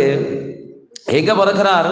நலம் பெருகும் சோநாட்டு நாட்டியத்தான் குடிவேளா குலம் பெருக வந்துதித்தார் கோட்புலியார் எனும் பெயரார் தலம் பெருகும் புகழ்வலவர் தந்திரியாராய் வேற்று புலம் பெருக துயர் விளப்ப போர் விளைத்து புகழ் விளைப்பாயார். சோநாடு அப்படிங்கிறார் சேக்கிழார். அழகான சொல்லாடல். நமக்கு அதை சேக்கிழார் படிக்க படிக்க படிக்க படிக்க நமக்கு தமிழ் மேலே இன்னும் ஆசை ஜாஸ்தியாக வரும். அதை படிக்கணும்னு அப்படின்னு சோழ நாடு அப்படின்னு சொல்கிறத சோநாடு அப்படின்னு சொல்லிட்டு ஒரு சொல்லாடல் அழகாக கூட்டின்னு போகிறார் நமக்கு. அந்த சோழ நாட்டில் இருக்கக்கூடிய திருப்பதிகளில் திருநாட்டியத்தான் குடி அப்படின்னு ஒரு அதில் சம்ஸ்கிருதத்துக்கு அதுக்கு அழகாக சிவபக்த விலாசத்தில் பார்த்தோன்னு சொன்னால் நட்டக்குட்டி அப்படின்னு பேர் அந்த ஊருக்கு. அது நம்ம சம்ஸ்கிருதத்தில் இப்போ இது சொல்லும்போது அது ரொம்ப அழகாக இருக்கும் பேர். நட்டக்குட்டி நட்டக்குட்டின்னு சொல்லுவார் சிவபக்த விலாசத்தில். அப்படி நாட்டியத்தான் குடி அப்படின்னு சொல்லிட்டு திருவாரூருக்கும் தஞ்சாவூருக்கும் இடைப்பட்டதான ஒரு க்ஷேத்திரம். அந்த க்ஷேத்திரத்தில் தான் பிறக்கிறார் அவர். அந்த ஊரில் இருக்கக்கூடிய ராஜாக்கு, சோழ ராஜாக்கு சேனாதிபதியாக வாழ்ந்துன்னு வரார். வேளாளர் வம்சத்தில் பிறந்தவர். வேளாளர் வம்சத்துக்கே பெருமை தேடி தரக்கூடியதான ஒரு பிறப்பு. ராஜாக்கு சேனாதிபதியாக இருக்கார். தோக்கவே மாட்டாராம். அவரை யாரும் தோக்கடிக்கவே முடியாதாம். அப்படி பாய்வாராம். யார் எய்த்தா மாதிரி வந்தாலும் நீ வா, உனக்காச்சு எதைக்காச்சு பார்த்துக்கிறேன்னு சொல்லிட்டு அவருடைய குணத்தினாலையும் செயல்னாலையும் புலியார்னு பேர் வாங்கிட்டார். அப்பேற்பட்டதான வீரன் அப்படி வாழ்ந்துட்டு இருக்கார். போர் விளைத்து புகழ் விளைப்பார்னார். அவருக்கு எங்கேந்திரா இவ்வளோ புகழ் வந்ததுன்னு சொன்னால் அவர் போர் பண்ணியே அவர் புகழ் சம்பாதிப்பாராம். எதிரி அத்தனை பேரையும் கொண்டு கொண்டு கொண்டு குவிச்சு இந்த சோழராஜாக்கு அத்தனையும் சேர்த்து கொடுப்பாராம். சபபூவ மகாபாகா பக்திமான் பரமேஸ்வரே இஷ்டதாதேச பக்தானாம் ஏதமான தனசதா. அவர் என்ன பண்ணார்? பெரிய பக்திமானாக இருந்தார் பரமேஸ்வரன் இடத்துல. யாரெல்லாம் சிவபக்தாள்னு சொல்லிட்டு இருக்காரோ அத்தனை பேருக்கும் ஆசைப்பட்டதை எல்லாத்தையும் கொடுத்துட்டு இருந்தாராம். அப்போ கொடுத்துட்டே இருந்தால் இவருக்கு எங்கேந்திரா சொத்து வந்ததுன்னார்? ஏதமான தன சதானர், எப்போதும் வளர்ந்துட்டே இருக்குமா அவருடைய தனம். சித்த நாய் முன்னாடி என்ன பார்த்தோம்? கலிய நாயனார் பார்த்தோம். அவர் பாட்டில் விளக்கேற்றிட்டு இருந்தார். அவருடைய சொத்து அழிஞ்சு போச்சுன்னார். இங்கே இவர் என்ன பண்ணியிருந்தார்னா அடியாருக்கு பணம் கொடுத்துட்டே இருந்தார், ஏறிண்டே போச்சுன்னா. நம்ம பரமேஸ்வரனை புரிஞ்சுக்கிறதுங்கிறது ரொம்ப நுணுக்கமாக நம்ம புரிஞ்சுக்கணும். நீங்கள் பரமேஸ்வரனுக்குன்னு ஏதானும் பண்ணுறேன்னு ஆரம்பிக்கிறேன்னு சொன்னால் மொத்த சொத்தையும் உருவிண்டு தன்னை கொடுத்துருவார். ஆனால் நீங்கள் அடியார்களுக்கு பண்ணுறேன்னு சொன்னேன்னா அவர்கிட்ட இருக்கிற மொத்த சொத்தையும் கொடுத்து தண்ணியும் கொடுப்பாருனே. அவருக்குன்னு நீங்கள் ஏதானும் பண்ணால் தான் அவருக்கு நோ சங்கோஜமாக இருக்குப்பா, எனக்கே பண்ணிட்டு இருக்கேன், ஏதானும் பண்ணுங்கப்பா, எத்தனை பேர் இருக்கான்னு அவருக்கு சங்கோஜப்படுவார். அவருக்கு ஏகஞ்ச பில்வம் சலிலஞ்ச கிஞ்சித்துனார். ஒரு பில்வமும் கொஞ்சோண்டு இதெல்லாம் விட்டா போகிற அவருக்கு அதுலேயே சந்தோஷமாயிடுவார். நீங்கள் பாட்டில் அவர் செலவு பண்ணிட்டே இருந்தாலும் அவருக்கு மனசாகாது. இவர் ஈஸ்வரன் அப்படின்னு சொன்னால் கூட அந்த கொடுக்கறதுல கணக்கு தெரியாது அவருக்கு. ஏன்னா இத்தினோண்டு கொடுத்துட்டு என்ன சொன்னார்? வம்ச கோட்டியா சிவலோகம் ஏற்றினார். இத்தினோண்டு ஜலமும் ஒரு பில்லும் விட்டான்னு சொன்னால் கோட்டி வம்சத்தோடு சேர்த்து சிவலோகம் போகலாம். அதனால் அவருக்கே கணக்கு தெரியாது. அதனால நீங்கள் அவருக்கு கொடுத்துட்டே இருந்தேன்னா அவருக்கு கணக்கு தெரியாதனால நம்ம நிறையா பண்ணிட்டா மாதிரி அவர் ஏமாந்து போயிடுவார்னே. அதனால அவருக்கு நீங்கள் கொடுத்தேன்னு சொன்னால் அவர் உங்கள்கிட்ட இருக்கிறதையும் பிடிக்குவார். ஆனால் நீங்கள் சிவனடியாருக்கு கொடுத்தேன்னு சொன்னால் அதை மேலும் மேலும் மேலும் மேலும் அபிவிருத்தி பண்ணிகிட்டே இருப்பார். நீங்கள் கொடுத்த சிவனடியார் என்ன பண்ணுவார்னா அவருக்கே பண்ணிட்டு இருப்பார். அப்போது இது ஒரு சைக்கிள் மாதிரி சுற்றிகிட்டே இருக்கும். இது அந்த பரமேஸ்வரனை உபாசனை பண்ணுறவாளுக்கு துர்பிக்ஷம் கஷ்டங்கிறது கனவுல கூட கிடையாது. அவ்வளவு சௌக்கியமாக வச்சுக்கக்கூடிய பிரபு பரமேஸ்வரன். அதனால் என்ன பண்ணார்? எல்லா ஈசபக்தர்கள் எல்லாருக்கும் என்னென்ன வேணுமோ எல்லாத்தையும் கொடுக்கக்கூடியவர். எப்போதும் அவருடைய செல்வம் பெருகின்றே இருந்தது. சிவாலயேஷு சர்வத்ரே தானிய ராசீன் யதாகிரீனி பூஜார்த்தமாததே கோஷேஷு அகிலேஷு மகாமனாஹ. எல்லா விதமான சிவன் கோவில் எல்லாத்துலேயும் என்ன பண்ணார்னா அவர் சம்பாதிச்ச சொத்துலேருந்து ஒரு பெரிய பங்கை எடுத்து சிவாலயத்துக்கு அப்படின்னு சொல்லிட்டு ஒதுக்கிடுவார். அது எப்படி குவிப்பார்னா அந்த நெல் இருக்கு இல்லையா, அந்த நெல்லை வந்து மலை மாதிரி குவிப்பாராம் கோவிலில். வந்து இதான் இது இந்த கோவிலுக்கானது, இது இந்த கோவிலுக்கானது, இது இந்த கோவிலுக்கானதுன்னு கோவிலில் சுற்றி சுற்றி பார்த்தோன்னு சொன்னால் பெரிய பெரிய பெரிய பெரிய மலையாக குமிச்சு வச்சுருப்பார். கோவிலில் இடம் இருக்காது. இடம் இல்லைங்கிறதுனால இந்த மலையை குமிக்கிறதுக்குன்னு ஒரு இடம் வச்சிருக்கார். இதெல்லாம் பரமேஸ்வரனுக்குன்னு குமிச்சு வச்சிருக்கேன், இதெல்லாம் சொந்தக்கார ஆளுக்குன்னு குமிச்சு வச்சிருக்கேன்னு சொல்லி பிரித்து வச்சுருவாராம். இதுலேருந்து தான் நீங்கள் எடுத்துக்கணும், அதுலேருந்து தான் எடுத்துக்கூடாது அப்படின்னு சொல்லிட்டு அதுலேருந்து தான் எடுத்து கொடுத்துட்டே இருப்பார். எல்லாரும் கோவிலுக்கு வேணும்னா வந்து இவர்கிட்டேருந்து வாங்கிட்டு போயிடுவான். யாரும் கேட்கறதும் கிடையாது, இது வாங்குறதும் கிடையாது. வர வேண்டியது எடுக்க வேண்டியது போயிட்டே இருக்க வேண்டியது. பரமேஸ்வரனுக்கு கோவிலுக்கு சிவபக்தாளுக்கும் சொல்லியாச்சுன்னா எடுத்துன்னு போயிட்டே இருக்க வேண்டியது, அவ்வளோதான். அப்போது அந்த பெரிய மலை எல்லாத்தையும் சேமித்து வச்சுக்கிறதுல ரொம்ப பெரிய ஒரு தன்னுடைய சங்கல்பம் அப்படிங்கிறதே அதில் தான் இருந்தது அவருக்கு.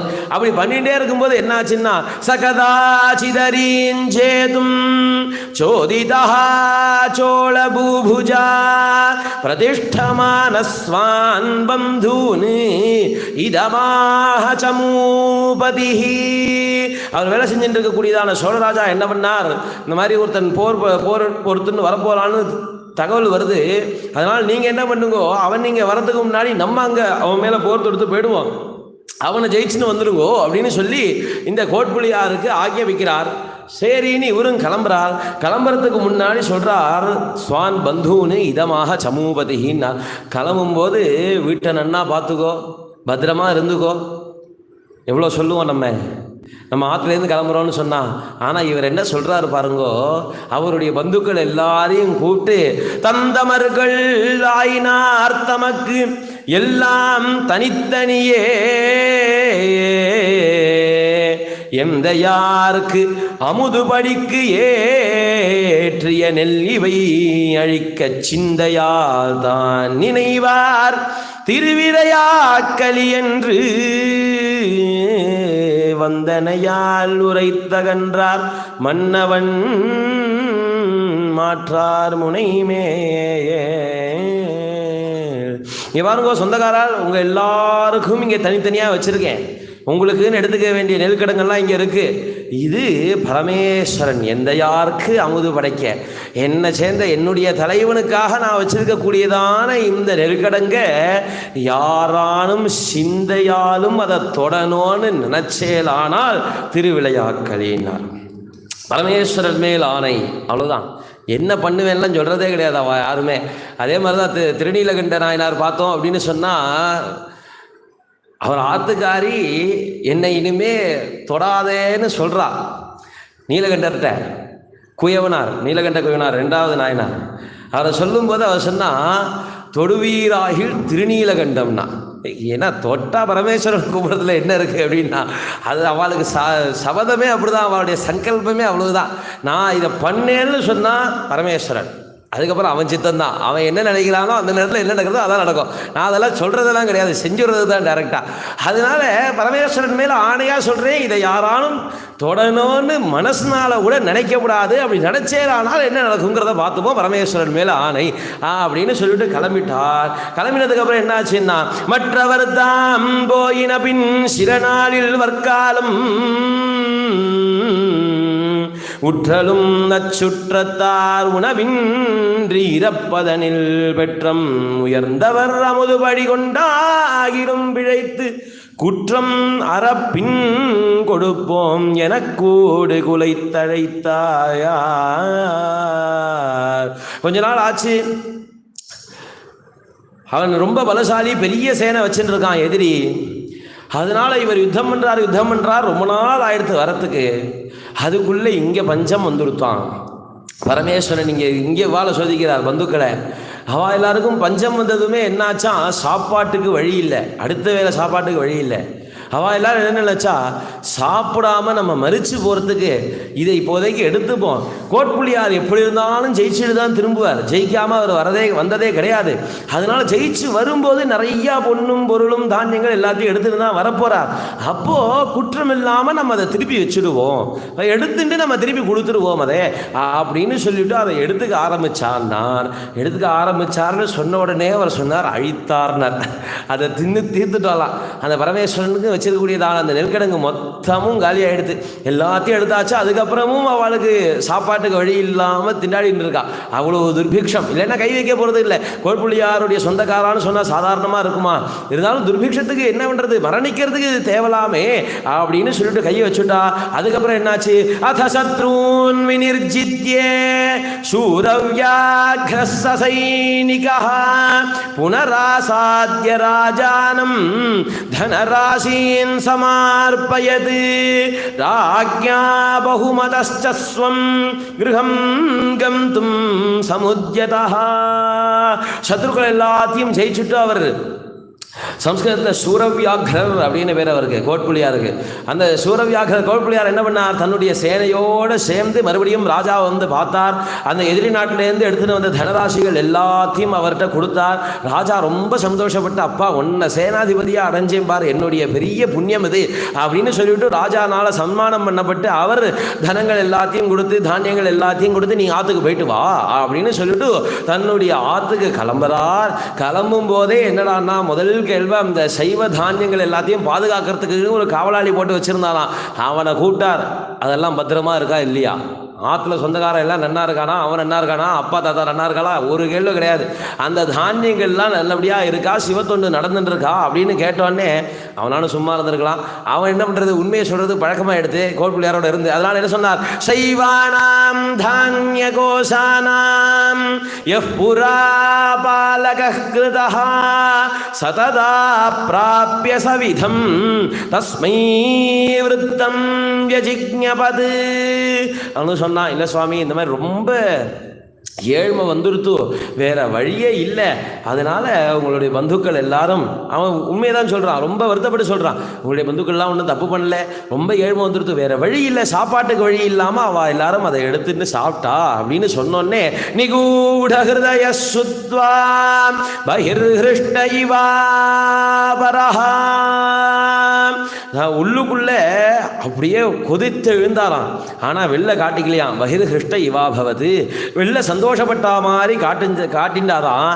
அது எப்படி இருக்கு அப்படின்னு சொன்னா, காளி யக்ஷ்வேல சம்வீதா ஹ்ரதா அந்தர்யாமுனோ யசா, யமுனா நதியில் இருந்ததான அந்த ஹ்ரதத்துக்குள்ள காளியனுடைய விஷம் எப்படி இருந்ததோ அந்த மாதிரி இருந்தாராம். உள்ளுக்குள்ள அவ்வளோ விஷம் இருந்ததான். வெளிலேருந்து பார்க்கறதுக்கு கிருஷ்ணா நதி எப்படி அப்படி பல பல பலன்னு தெரியுமோ யமுனா நதி, அந்த மாதிரி வெளில பார்க்கறதுக்கு ரொம்ப சந்தோஷமா இருக்கிற மாதிரி இருந்தாராம். சம்பிராப்ய சதனம் சூரா ஸ்வஜனான் சாந்த்வயன்கிரா கமயாமாஸ திவசம் கங்காதர பதப்ரியா.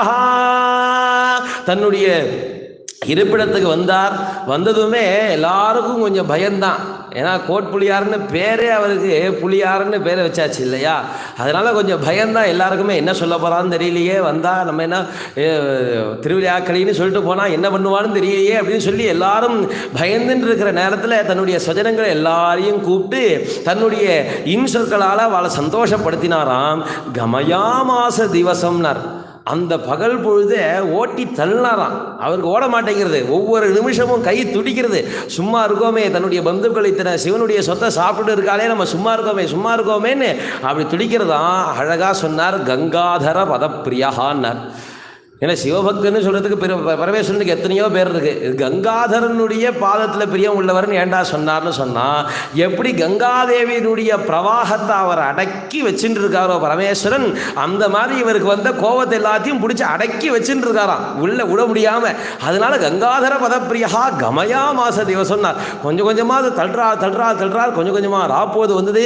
எல்லாரையும் கூடுப்பா, என்னுடைய சொந்தக்காரா எல்லாரையும் கூப்பிடு, நான் நிறையா தானிய ராசியெல்லாம் எடுத்துகிட்டு வந்திருக்கேன், தனராசியெல்லாம் எடுத்துகிட்டு வந்திருக்கேன், அதை எல்லாருக்கும் கொடுக்கணும்னு ஆசைப்படுறேன், அதனால எல்லாரையும் வர சொல்லு அப்படின்னா. ஒருத்தன் ஊருக்கு போயிட்டு வந்தான்னு சொன்னா அவனை நன்னா இருக்கியான்னு கேட்கறதுக்கு ஆள் ரொம்ப கம்மி. கிளம்பரிச்சே கொண்டு வரதுக்கு அத்தனை பேர் வந்துருப்பாளான்னு தெரியாது. ஆனால் ஒருத்தன் ஊர்லேருந்து திரும்பி வரான்னு சொன்னால் சுற்றி வர அத்தனை பேரும் சொந்தக்காரன் அத்தனை பேரும் வந்துருவாளாம். ஏன்னாடா எதாவது எடுத்துகிட்டு வந்துருப்பான், ஏதாவது ஒன்றாலும் கிடைக்காதா அப்படின்னு சொல்லிட்டு. அந்த மாதிரி இவ்வளோ பெரிய தனராசி தானிய ராசி எல்லாத்தையும் எடுத்துகிட்டு வந்திருக்கான், நமக்கு எதாவது கொடுக்க மாட்டானான்னு அவள் ஆல்ரெடி ஏங்கிட்டு இருக்கா. அதுவும் இவாளே கூப்பிட்டு சும்மா இருப்பாளா? அதனால் எல்லாரும் வருஷம் கட்டின்னு வந்தாலாம். தோ வந்துட்டேன்னு சொல்லி எல்லாரும் வந்தாச்சான்னு பார்த்துட்டாராம். அதனால் சேக்கிழார் ஸ்பெசிஃபிக்காக சொல்கிறார், எல்லாரும் புகுந்த பின் இருநிதியும் அளிப்பார் போல்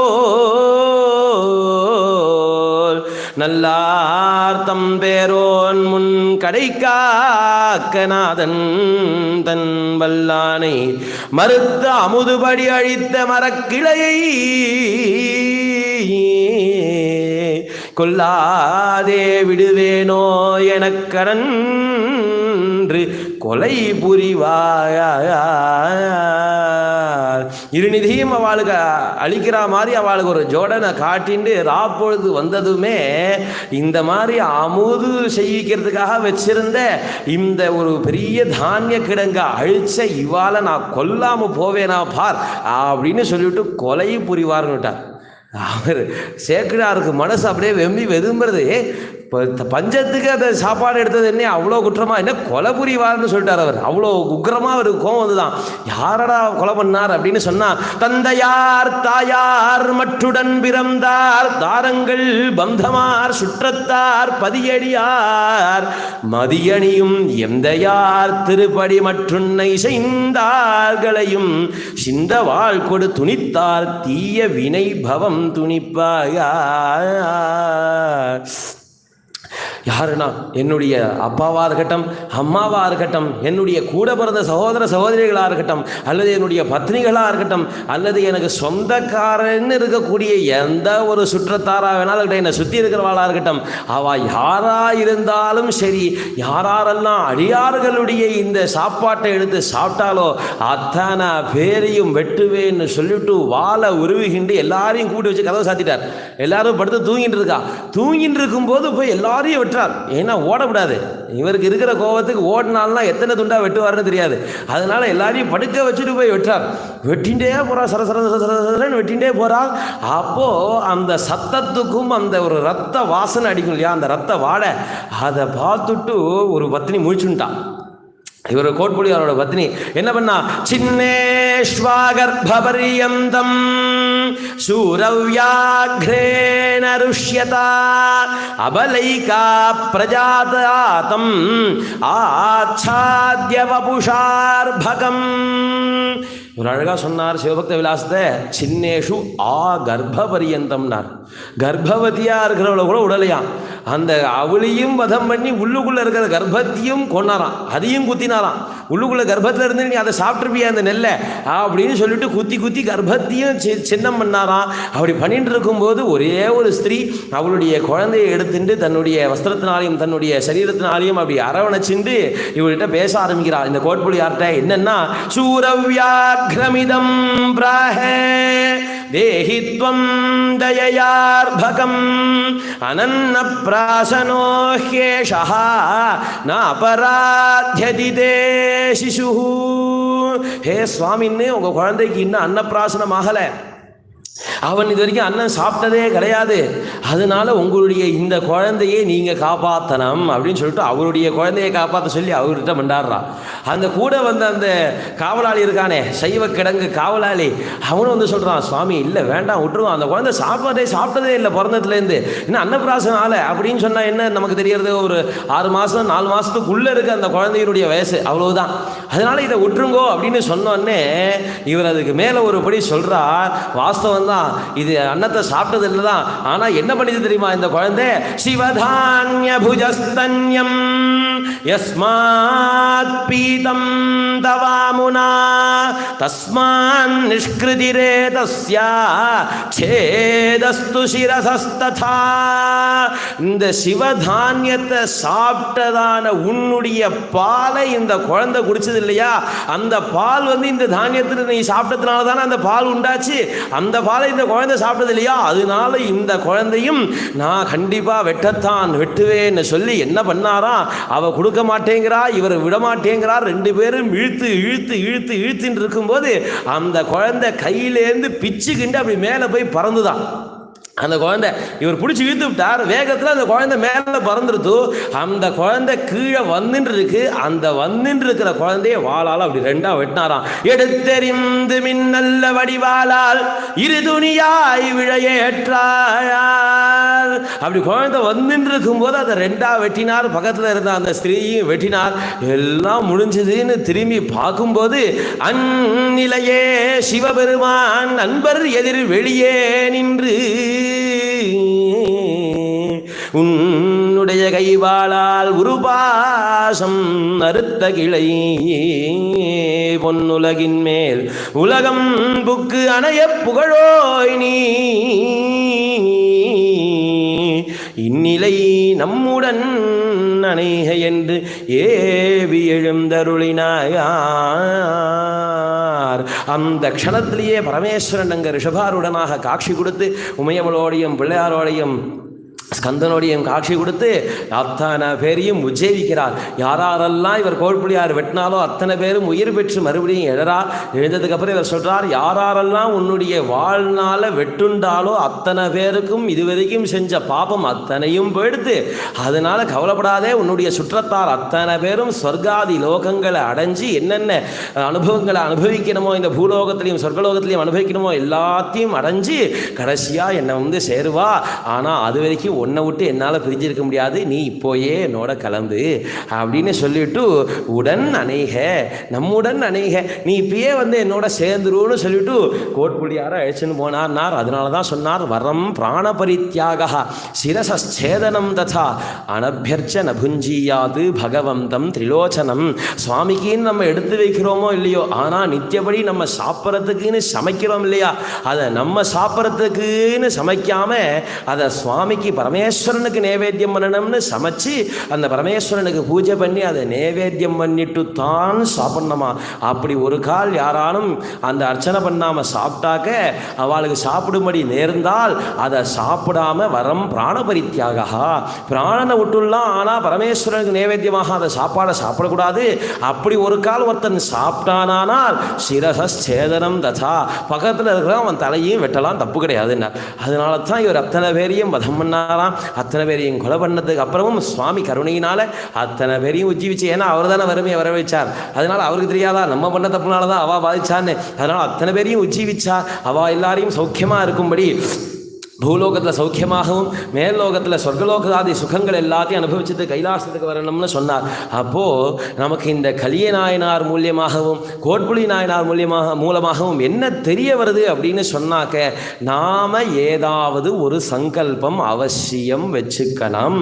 நம்மளுடைய நாட்களில் நம்ம ஏதானும் ஒன்று டெய்லி காலம்புலேருந்து ஆரம்பிச்சு ராத்திரி போயிருந்து எத்தோ பண்ண போகிறோம். அவசியமாக இல்லைன்னு சொல்லவே இல்லை, ஏதோ பண்ணத்தான் போகிறோம். நம்மளுடைய வாழ்க்கையை ஓட்டுறதுக்கு ஏதோ தேவையாக தான் இருக்க போகிறது. ஆனால் நான் இதை கண்டிப்பாக ஒரு நாளில் பண்ணாமல் இருக்கவே மாட்டேன்னு ஒரு சங்கல்பம், அது சுவாமி காரியமாக இருக்கணும். அந்த சங்கல்பம் நான் இதை சுவாமிக்கு பண்ணுவேன். ஏதோ ஒரு சுவாமி அவளுக்கு இஷ்ட தெய்வம், சுவாமி இஷ்டப்பட்ட தெய்வம்.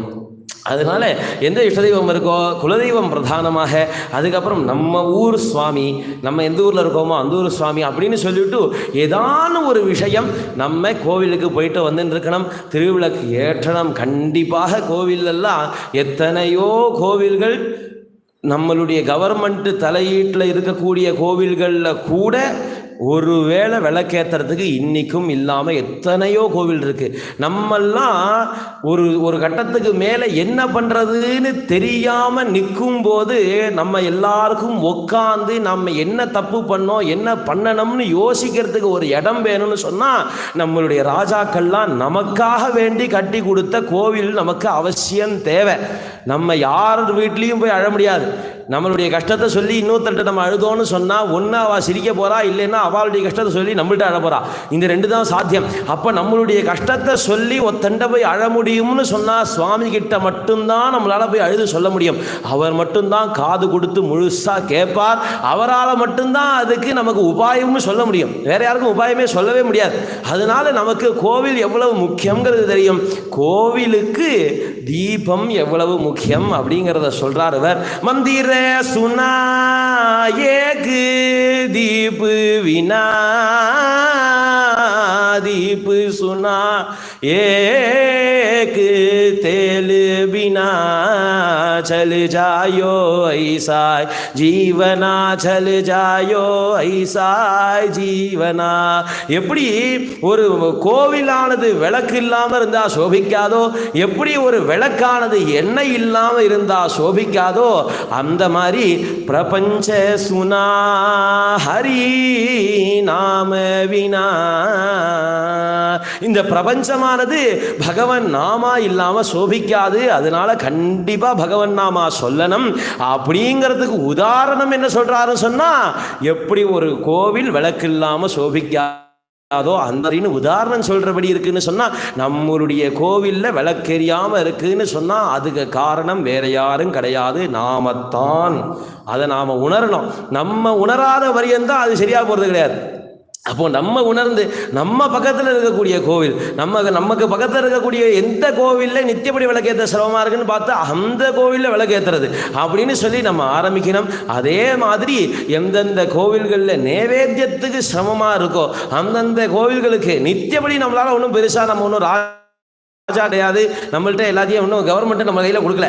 அப்போது நம்மளுடைய சக்திக்கு என்ன உண்டோ அவசியம். இந்த ஒரு பெரிய ஒரு விஷயம் என்னென்னா, 18 வயசுக்கு மேலே யாரெல்லாம் இருக்கோமோ இதான் எல்லாருக்கும் ஓட்டு போடுற உரிமையே இந்த நம்மளுடைய பாரத தேசம் கொடுத்துருக்கு.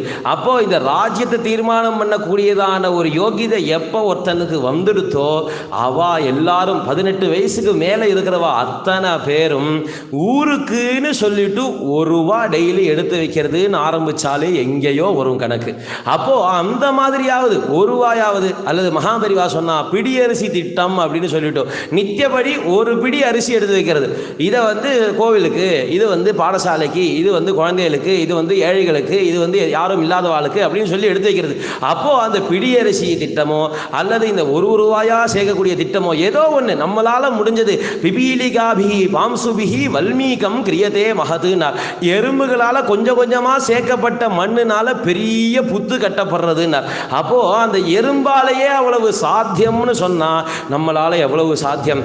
நம்மளால் முடியாதுன்னு நினச்சின்னு நம்ம சொல்லிட்டு இருக்கிற காரியத்தை கண்டிப்பாக யாரோ ஒருத்தர் செஞ்சுட்டு தான் இருக்கா இந்த லோகத்தில். அதனால் நம்மளால் முடியும், நாம் செய்யணும் அப்படின்னு நினச்சி இவர் கலியநாயனாருடைய ஆசீர்வாதத்தினாலையும் கோல்புலியாருடைய ஆசீர்வாதத்தினாலையும் நித்தியபடி கோவில்களுக்கு விளக்கேற்றக்கூடியதான கைங்கரியமும் நித்தியபடி சிவனுக்கும் இருக்கக்கூடிய சுவாமி கோவில்களுக்கும் அடியார்களுக்கும் அமுது படைக்கக்கூடியதான ஒரு பாக்கியத்தையும் நம்ம அத்தனை பேருக்கும் கொடுத்து கலியநாயனார் மாதிரியும் கோட்புலி நாயனார் மாதிரியும் சிவபக்தியிலையும் சிவன் அடியார்கள் மேலே இருக்கக்கூடியதான பக்தியும் பகவான் பரமேஸ்வரன் அத்தனை பேருக்கும் கொடுத்து சர்வைஸ்வரியங்களையும் கொடுத்து சுவாமி நம்ம எல்லாரையும் ஆட்கொள்ளணும்னு பிரார்த்தனை பண்ணிக்கிறேன். நம பார்வதி பதயே ஹர ஹர மகாதேவா மகாதேவ மகாதேவ மகாதேவ மகாதேவ மகாதேவ மகாதேவ மகாதேவ மகாதேவ மகாதேவ மகாதேவ மகாதேவ மகாதேவ மகாதேவ மகாதேவ மகாதேவ மகாதேவ ஸ்ரீராம சௌமித்ரி ஜடாயுவேதே ஷடானநாதி